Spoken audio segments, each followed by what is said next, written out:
We now move to hear more about Zimbabwe, and I'd like to invite the Honourable Winston Chindando MP, Minister of Mines and Mining Development from the Republic of Zimbabwe, to the stage. Mr Chindando was appointed Minister of Mines and Mining Development in November 2007. He previously spent nearly 3 decades before that in the mining sector. After completing a Bachelor of Accountancy degree from the University of Zimbabwe in 1984, he went on to join Anglo American as a graduate trainee and worked for the group for a total of 11 years, rising through the ranks to hold directorships in several industry and mining companies within the Anglo American group.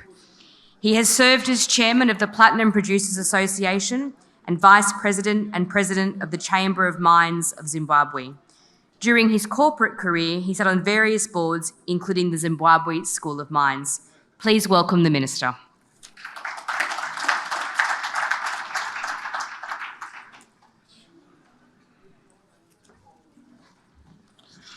Well, thank you very much for the introduction. Honourable Ministers here present, Excellencies here present, distinguished guests, ladies and gentlemen, all protocols observed. If I was to summarize in one sentence the mining potential in Zimbabwe, I would use the words very good geology, excellent skills base, and a very enabling environment and policy framework, in summary. Now, I would want to expand on what I have summarized in that sentence. Zimbabwe has over 60 recorded minerals, and it is largely underexplored. One of the biggest potential which is available in Zimbabwe is the opportunity to discover new minerals and the opportunity for huge capital outlift through exploration and resource definition. I use these words differently, exploration and resource definition, because many a time, these words, these activities are combined, but they are quite different. Because exploration is when you take the risk, but in some cases in Zimbabwe, there is no mineralization, but the project needs resource definition, the risk being quite low. There are huge opportunities for that, as well as opportunities for brownfield projects and expansions. We do have a very strong and long mining history and a very good legislative framework to support the industry, to support the investor.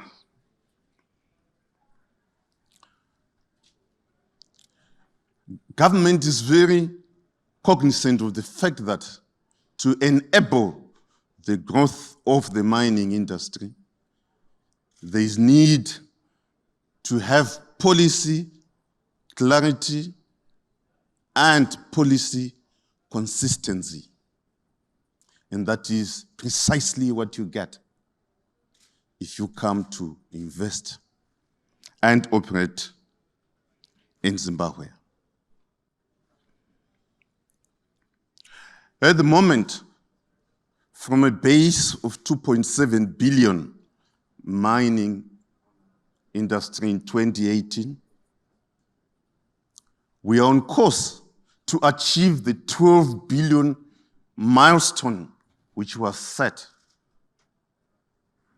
as our target for 2023, which is about a 340% increase in the size of the mining sector. And now, how is this being achieved?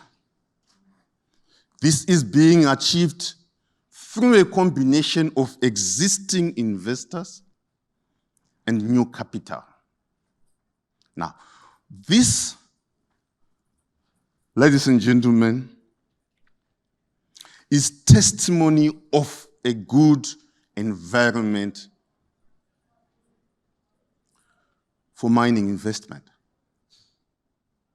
To have this capital being invested in the industry to generate that growth is clear testimony that it's a good environment. More so, the fact that we have existing investors, the likes of Anglo-American, the likes of Implats, the likes of Sibanye, who are all expanding their operations. And to me, it's a large barometer of a good mining investment, where you have those already operating in the country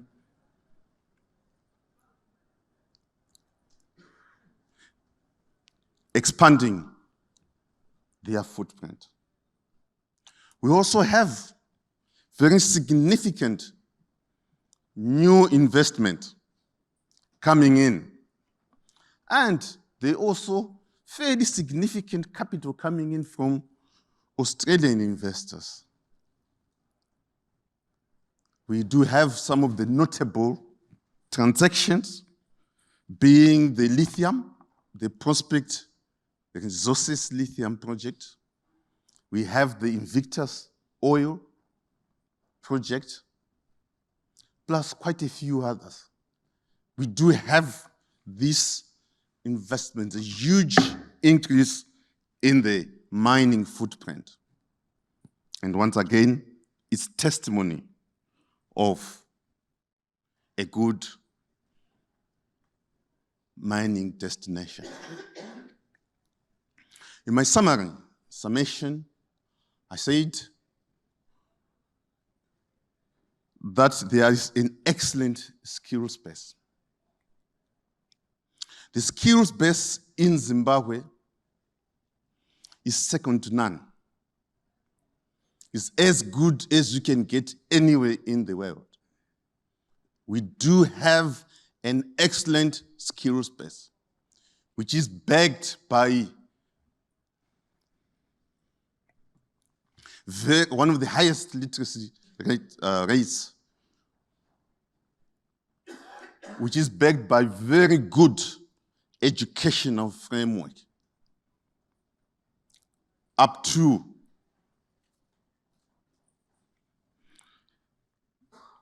higher education institutions which train people at degree level and diploma level. We do have lots of mining professionals and skills which operate in a large or in a lot of mining jurisdictions, including in Australia. We do have lots of our mining professionals operating here. Now, in simple terms, a successful mining destination, or the factors which are required for any mining project to be successful, is you require the geology. It has to be there for you to be able to mine. You require the human skill, and you require an enabling environment. And Zimbabwe has an abundance of all these factors. But however, what is also required for the success is capital.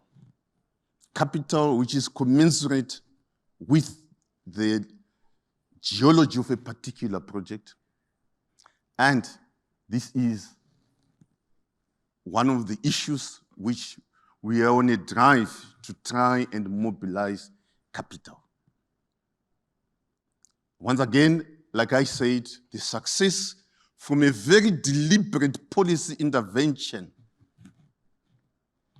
in 2018, the Zimbabwe is open for business mantra, which was set out by His Excellency President Mnangagwa, that had immediate impact and effects of drawing the much needed capital, of establishing a huge appetite for investment. Hence, the 340% increase in 4 years, which I was talking about. My message, to sum up, is Zimbabwe has incredible opportunities. Zimbabwe has got a very enabling environment for investments. There are